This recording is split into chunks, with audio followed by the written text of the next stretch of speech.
Good evening, Board. My name is Mary Richardson, and I live in Holly Springs. And I find it difficult to speak to this budget as there is no line item budget available anywhere on the website to look at. With that in mind, I will start by saying that $650,094,842 is mind-boggling. $1 million, $650 million. There seems to be a lot of waste in the budget, overcompensated administrators when the teachers are the ones that need the increase in wages. Maybe administrative wages could be cut and move those dollars to the teacher salaries or classroom supplies so teachers are not spending their hard-earned dollars for the supplies needed to teach our children. Suppose you dissolve the Office of Equity and Affairs and move that budgeted money elsewhere. Based on an article in the North State Journal in January of 22, the Office of Equity Affairs budget to date was over $8 million. And this office was formed in 2014 with a budget of $250,000, and that budget grew to a high of $1,631,000 during the 2019-20 school year. Various initiatives such as equity coaching, cultural proficiency training, and equitable discipline practices are displayed on the website. However, there are no metrics or measures of accountability related to the effectiveness of the OEA's endeavors. How about move that $1 million budget to new quality curriculum that will help our students learn the basics of reading, writing, and arithmetic? Because based on test scores, Wake County students are falling farther and farther behind. And my biggest concern is in the final statements on your online budget review. This will support the critical work happening under the essential pillars of high-quality instructional core. If you had a high-quality instructional core, the students would not be failing the end-of-year exams. Equity-focused practices, you're spending too much of our tax dollars on your equity practices and not focusing on the students' learning. That's all I have to say. Our next speaker is Amy Marshall, followed by Daniel Grant King.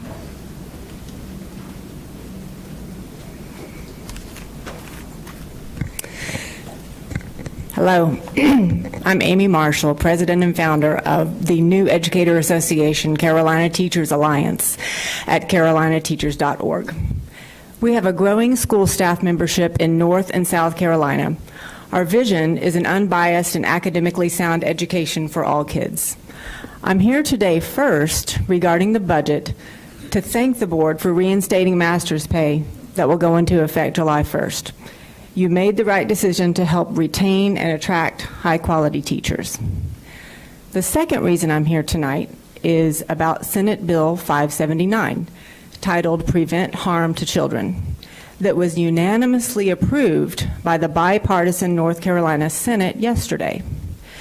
This bill increases the penalty for showing obscene materials to kids from a Class I felony to a Class H felony, where obscenity falls under the North Carolina's obscenity law, General Statute 14-190.1. Class H felony convictions carry jail terms from 4 to 25 months. The law goes into effect after December 1st, on December 1st. Wake County Public Schools retains many books with content meeting the North Carolina statute description of obscenity. My question for the board tonight is, why not act now to remove the obscene materials from WCPSS libraries? I have here just one of many examples retained by the district. These are sexually explicit images of graphic oral sex between males, and it is from the Kobabe book, Genderqueer. This book with these pornographic images is still available to 13 and 14-year-olds at 3 Wake County high schools, Broughton, Knightdale, and Panther Creek. I would ask each board member to go on public record stating whether you support retaining this particular book that violates the North Carolina obscenity statute in light of yesterday's unanimous Senate vote. Librarian Julie Stivers spoke here recently claiming only a small percentage of parents want obscene books removed. Yesterday's unanimous Senate vote shows it's no small number.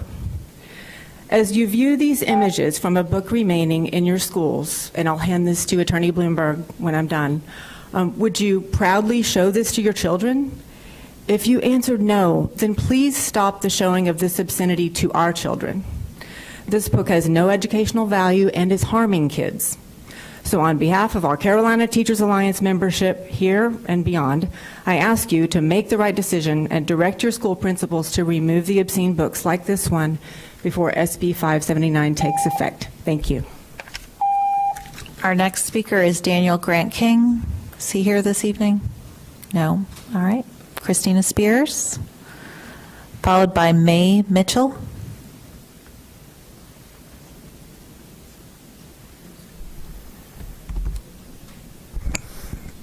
Good evening, Chair Mahaffey, Vice Chair Hagerty, and board members. Hello, Superintendent Moore and district staff. I'm Christina Spears, Wake NCAE President. It is the height of spring in public schools. I want to start by thanking you all for your diligence. Public school workers are tired, but I know you're tired too in the middle of the budget process and the superintendent search. I want to start again by appreciating Superintendent Moore's clear reminder last week to the board about its role in the budget process, saying the board's role is to communicate the needs of the district to the county commission, and that role is clearly articulated on our public-facing website.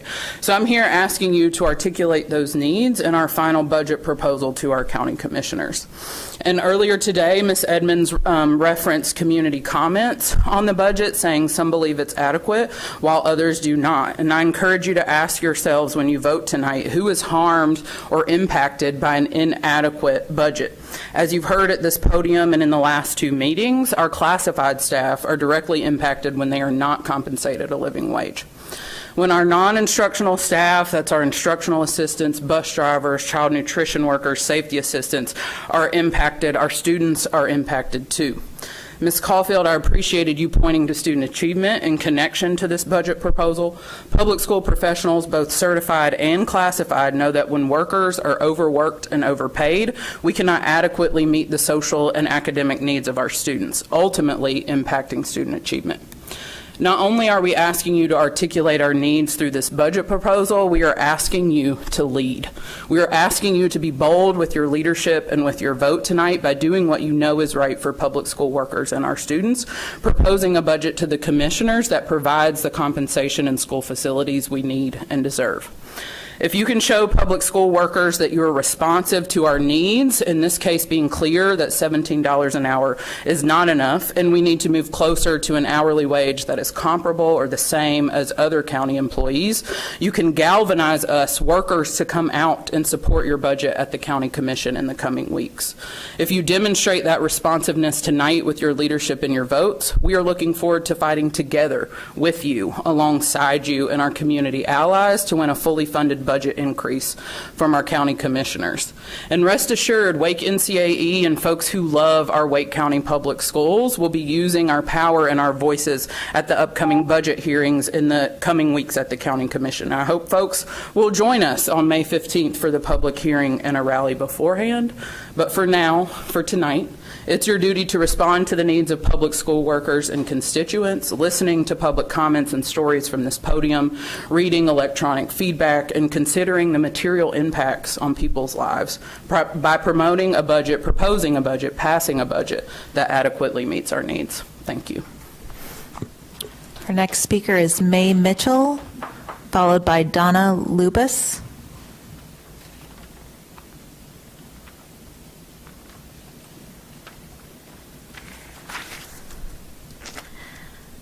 My name is May Mitchell. I am a parent to children in the Wake County Public School System. I know that in the last board meeting, there was a group of very vocal parents demanding to ban books. I'd like to voice a counter response and support for both the staff of our public schools and our diverse student body and their experiences. I have printed handouts for board members on the statistics of banned books collected by the American Library Association. This is the highest number of attempted book bans since the ALA began compiling data about censorship in libraries more than 20 years ago. According to the ALA president, the unprecedented number of challenges we're seeing already this year reflects coordinated national efforts to silence marginalized or historically underrepresented voices and deprive all of us, young people in particular, of the chance to explore a world beyond the confines of our personal experience.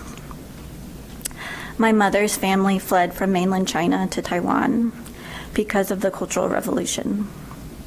I grew up with the knowledge that censoring books and only allowing certain ideas to be discussed within public settings, especially the classroom, is a form of authoritarianism. These book bans are rooted in white supremacy and homophobia. Organizations with a political agenda are spreading lists of books they don't like. Efforts to censor entire categories of books reflecting certain voices and views show that the moral panic isn't about kids, it's about politics. By restricting information and discouraging freedom of thought, censorship undermines one of the primary functions of education, teaching students how to think for themselves. Such actions assert free speech proponents, endanger tolerance, free expression, and democracy. We are not living in a system of individualism, no matter how much our society would like to convince us. The reality is that we're all interdependent, that our experiences impact one another, and books are tools for us to understand each other's realities. Reading expands our ideas and thoughts. They do not merely reinforce what we wish to be true. Books inspire us to engage in and debate an exchange of ideas, but too many of those advocating for book bans would rather censor the freedom of thought. I understand parents' wishes to protect their children. I share that wish. However, banning books that contain ideas that scare us is a weak response. And I encourage you all to trust the professionals that have been hired to educate our diverse body, that listening to someone else's story will encourage empathy and humanity, which is a value we all share. Thank you. Our next speaker is Donna Lubis, followed by Patricia Robiso. I never planned to come back here, but evidently I have a following, so people are listening to what I'm saying. I'm a teacher of many, many years, 30 years in Wake County, and I wear this T-shirt because I was a teacher of the year at one point. I need to address two things I didn't plan to say. I need to address, and I'm not prepared for this, but when I think oftentimes when we talk about book banning, people think we're taking knowledge away. I think most people, when they're talking about book banning, they're talking about banning pornography that children are seeing, like the lady was just talking about. Things that are not, should not be seeing. I think that's the book banning they're talking about. Book banning isn't the term that should be used. Okay, well, let me get on to what I was going to be talking about. Since talking the last time I was here, I've been taking time to speak to colleagues that are still in the field, they're still in the schools teaching, and asking them things like, what would it look, what differences would I see if I came back to school now? What would be different? And I kept hearing the same things over and over again. There was an obvious pattern. The biggest thing seemed to be lack of discipline. There's the children, there's people, I had even teacher assistants saying to me, if I discipline a child in the cafeteria for throwing food and all that, I have no backup for disciplining the child. And the other thing is the administration does not do anything. If you have unruly children in your classroom, you cannot teach them. They need to be listening to you, like you are. If you were all turned to each other and started talking, and I just try to talk over you, you're not internalizing what I'm saying. But discipline over and over again. The other thing, these are a few comments that some teachers have made to me. When they have to teach something that is uncomfortable to them, they ignore it. They don't do it.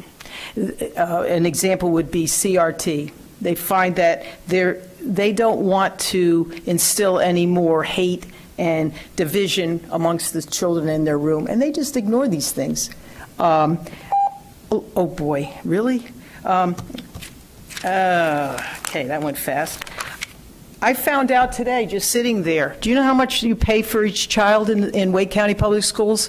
$11,846 a child, and you still need more money? That is insane.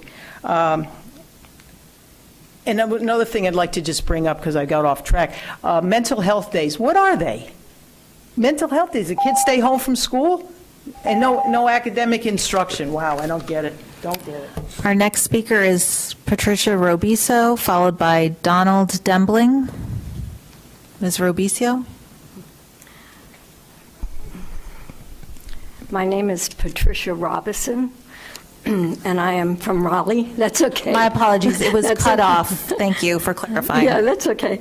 I've spent the last 35 years as a teacher, 20 years in public school and 15 years in private school. And I've spent my life supporting students, teachers, administrators, board members like you, and all of the staff that provides our children with the education that they need. I'm here tonight to bring my support to solving the pressing issue of school safety. We are in a crisis right now, all around us, all over our country, and I've never been in a place like this before. I've never felt the fear that I feel when our children get on a bus and go to school or enter an elementary school or a middle school or a high school. Just last week, Middle Creek had a code red, and in that school was my granddaughter. And I don't know how we're going to solve this huge problem of school safety. I know it involves more than just putting machines up to scan weapons as they come into the building. But in Middle Creek, there was a gun in the building, and it was another student who reported that that gun was there. That can be prevented. It's prevented as I enter an airport. It's prevented as I enter the buildings in Raleigh, and it can be prevented in our schools. Right now, I've learned that Johnston County has machines that it's free-flowing. You can just pass them, and it doesn't just pick up metal detecting, it picks up an image. So it doesn't stop people with a watch or whatever that's metal. It actually will stop someone with a weapon, a knife, a gun, whatever. And I don't know how we're going to get the money. Mr. Swanson was talking about this money that we have, that the state has. I don't know what to do on one person right now, but I want to do something, and I want to do it urgently because I can feel it. It's not far away now, and I want us to stop it before it happens. Thank you. Our final speaker tonight is Donald Dembling.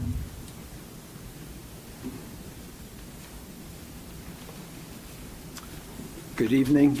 My name is Donald Dembling. I'm a resident of Raleigh. And Pat just said everything I wanted to say plus. So I just want to encourage the board to examine this issue of guns in the schools and find a way that the gun will not get through the front door and before anything can happen. I know that there's some examples of gun prevention in other counties, and maybe that's a good place to start to examine what we can do in Wake County. Yeah, she actually did say everything I was going to say, which she usually does, but thank you for your time. Thank you for allowing me to be here, too. Thank you. This concludes public comment. Thank you all for coming and speaking.